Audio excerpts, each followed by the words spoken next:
কোরআনের অনেক জায়গায় আল্লাহ তাআলা নিজের পরিচয় দিয়েছেন। নিজের পরিচয় তিনি বিভিন্ন আয়াতে বিভিন্ন সূরায় পেশ করেছেন। তিনটি জায়গায় খুব এক্সক্লুসিভলি আল্লাহ তাআলা নিজের পরিচয় দিয়েছেন। এক হচ্ছে সূরা বাকারার 255 নম্বর আয়াতে, মানে আয়াতুল কুরসি। এর মধ্যে 9টা বাক্য আছে, 9টা বাক্য মিলে একটা আয়াত। এই আয়াতে আল্লাহ তাআলা খুব চমৎকার ভঙ্গিমায়, চমৎকার ভাষা শৈলী ব্যবহার করে, খুব উচ্চাঙ্গের আরবি সাহিত্য দিয়ে একটি আয়াত নাজিল করেছেন। এই আয়াতটার নাম হচ্ছে আয়াতুল কুরসি।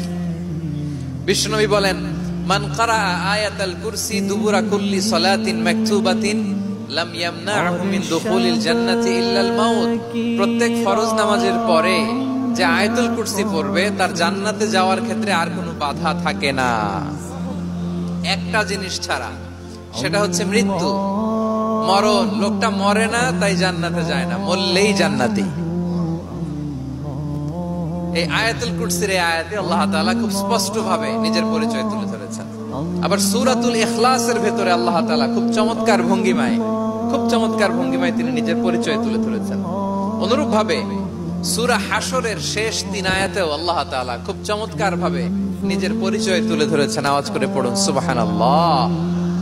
সূরা হাশরের শেষ 3 আয়াতের একটা বিশেষ ফজিলত আছে, এটা আপনারা পড়বেন। কি ফজিলত? বিষ্ণু ইসা ইসলাম বলেন, মান ক্বালা হিনা ইউসবিহু সালাসা মাররাতিন আউযু বিল্লাহিস সামিউল আলীম মিনাশ শাইতানির রাজীম সুম্মা ক্বারা সালাসা আয়াতিন মিন আখিরি সূরাতিল হাশরি ওয়াক্কালাল্লাহু বিহি ৭০,০০০ মালাকিন ইউসাল্লুনা আলাইহি ওয়া ইন মাতা ফি যালিকাল ইয়াউমি মাতা শাহীদান।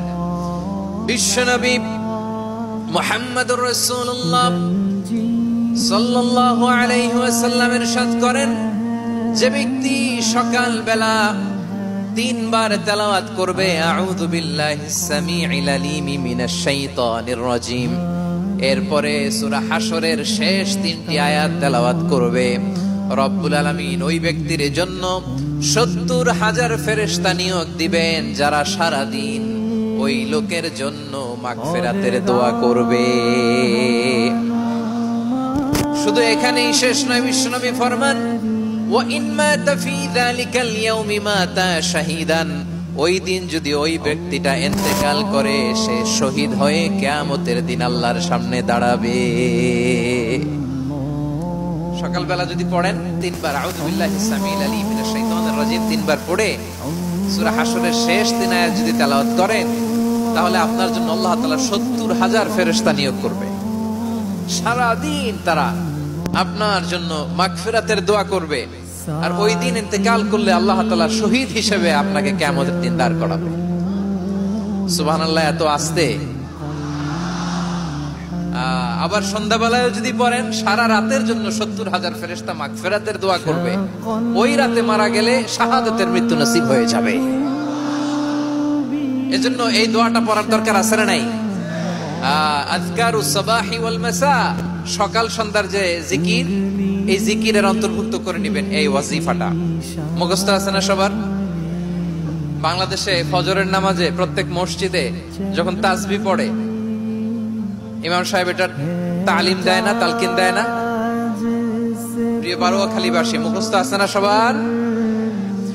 যে হাদিসটা বর্ণনা করলাম সুনানে তিরমিজির হাদিস, যদিও হাদিসটা সনদের দিক থেকে দাঈফ, কিন্তু মুহাদ্দিসিন ইকরাম বলেছেন যেহেতু এটা ফাজাইলুল আমালের হাদিস, এটা পড়ার ক্ষেত্রে কোনো নিষেধাজ্ঞা নাই, এটা পড়া যাবে। সো সকাল সন্ধ্যা যদি সুযোগ হয় এই ওয়াজিফাটা যেন আমরা পড়ি। আউযু বিল্লাহি মিনাশ শাইতানির রাজীম, বিসমিল্লাহির রহমানির রহিম, হুয়াল্লাহুল্লাযী লা ইলাহা ইল্লা হু আলিমুল গায়বি ওয়াশ শাহাদাতি হুয়ার রহমানুর রহিম, হুয়াল্লাহুল্লাযী লা ইলাহা ইল্লা হু الملك القدوس السلام المؤمن المهيمن আজিজুল জব্বারুল মুতাকাব্বির সুবহানাল্লাহি আম্মা ইউশরিকুন ওয়াল্লাহুল খালিকুল বারিউল মুসাউবিরু লাহুল আসমাউল হুসনা ইউসাব্বিহু লাহু মা ফিস সামাওয়াতি ওয়াল আরদি ওয়া হুয়াল আজিজুল হাকীম। এই তিনটি আয়াতের ভেতরে আল্লাহ তাআলা তার 14টি গুণবাচক নাম উল্লেখ করে দিয়েছেন। কয়টি? আওয়াজ করে বলেন তো, যারা শুনতে পেয়েছেন বলেন, এই তিনটি আয়াতের মধ্যে আল্লাহর কয়টি সুন্দর সুন্দর গুণবাচক নাম আছে বলেন তো? কয়টি? সবাই বলেন কয়টি? 14টি গুণবাচক নাম, চমৎকার চমৎকার নাম। যে নামগুলো যদি আমরা আজকে পড়ি, শুনি, জানি, আল্লাহ তাআলা সম্পর্কে ব্যাপক ধারণা, ইনডেপথ, আমার রব সম্পর্কে ইনডেপথ নলেজ নিয়ে আজকে আমরা ফিরতে পারবো ইনশাআল্লাহ। বলেন সবাই। প্রিয় ভাইয়েরা, আল্লাহর অনেক সুন্দর সুন্দর নাম আছে। আমাদের উচিত এই নামগুলো দিয়ে আল্লাহকে ডাকা। সম্মানিত ভাইয়েরা, আল্লাহ তাআলার চমৎকার চমৎকার অনেক নাম আছে যেগুলো আল্লাহ তাআলা কোরআনে উল্লেখ করেছেন। আল্লাহর আসল নাম হচ্ছে আল্লাহ। আসল নাম কি? আল্লাহ তাআলার আসল নাম হচ্ছে আল্লাহ। আওয়াজ করে আল্লাহর একটা ডাক দেন, বলেন আল্লাহ।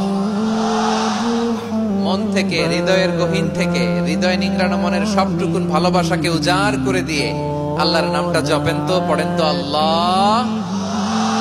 কেমন লাগে? ভালো লাগে? এর চেয়ে সুন্দর মধুমাখা নাম, জাদুমাখা নাম আর আছে? দু একজন বলছে নাই। আওয়াজ করে বলেন, এর চেয়ে সুন্দর নাম আর আছে? আল্লাহ নাম যতই জপি ততই মধুর লাগে, নামে এত জাদু থাকে কে জানি তো আগে। আল্লাহ নাম যতই জপি, ও নাম জপে প্রিয়তম, ও নামে জপে মজনু সম, ওই নামে পাপিয়া গাহে হৃদয় গোলাপে বাগে। আল্লাহ নাম যতই জপি, আল্লাহু আকবার। এত মধুর নাম আর দ্বিতীয়টা নাই। যতই জপি ততই ভাল লাগে, ঠিক কিনা বলেন? এজন্য রব্বুল আলামিন বলেন, ওয়ালিল্লাহিল আসমাউল হুসনা ফাদউহু বিহা ওয়া যারুল্লাযীনা ইউলহিদুনা ফি আসমাই সায়ুজজাউনা মা কানু ইয়া'মালুন।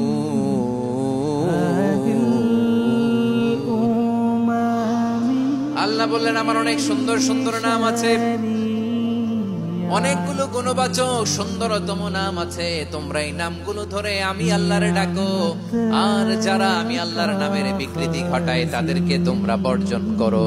আর তারা দুনিয়াতে যা করেছে আখিরাতের ফল তারা ঠিকই পাবে। সুবহানাল্লাহ। আল্লাহর অনেক সুন্দর সুন্দর নাম আছে, এগুলো ধরে ডাকতে বলা হয়েছে। আর যারা আল্লাহর নামের বিকৃতি করে তাদেরকে বর্জন করতে বলা হয়েছে।